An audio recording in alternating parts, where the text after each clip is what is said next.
Most people don't get bad results from ChatGPT because AI is weak. They get bad results because every task starts from zero. A new chat, a vague prompt, missing context, and the wrong model. In this video, I'll show you how to fix that setup and turn ChatGPT into a practical AI workspace. Hey everyone, I'm Alex from AI Fire. This is a practical ChatGPT guide for 2026. We'll move through the app, models, projects, image and data workflows, prompting, GPTs, Codex, and pricing. The goal is not to memorize every button. The goal is to know which feature to use for each type of work.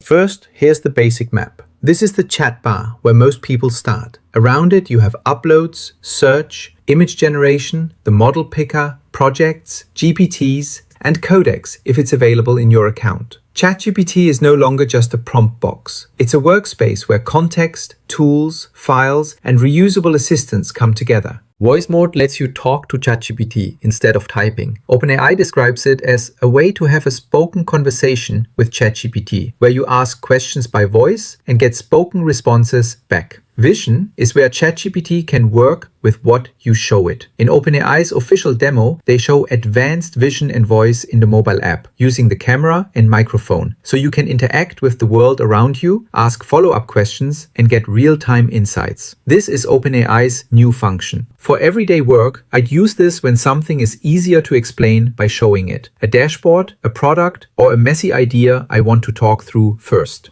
There's also a feature called Trusted Contact. This is an optional safety setting where you can choose one person you trust, and they need to accept the invitation first. If ChatGPT detects a serious safety concern around suicide, it may notify that trusted contact and encourage them to check in with you. This is not an emergency service or a replacement for professional care, so I would treat it as a safety backup, not a normal productivity feature. For this video, I'm only mentioning it briefly because it sits in Account Setup, but it's still worth knowing where it is. Next, model choice. The simple rule is this. Use the fastest model for quick rewrites and summaries. Use a thinking model for planning, data, code, and detailed outlines. Use Pro or the highest reasoning option when the work is complex, document-heavy, or expensive to get wrong.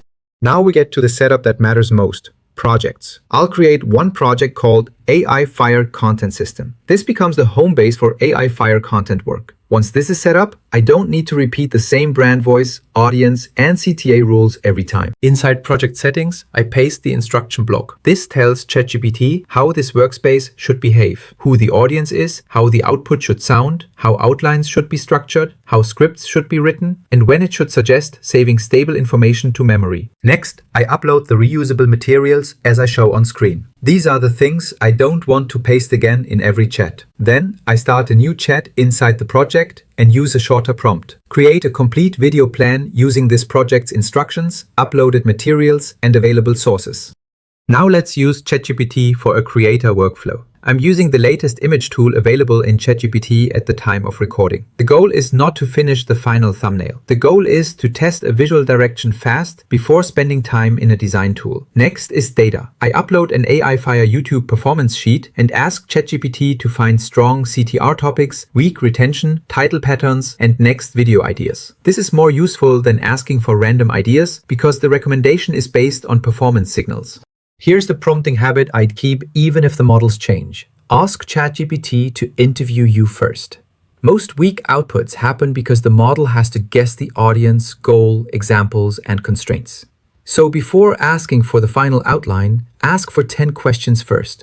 By the way, if you're enjoying this breakdown, make sure to subscribe to AI Fire. We cover the most important AI updates every day. Our goal is simple: help you stay ahead without spending hours sorting through the noise.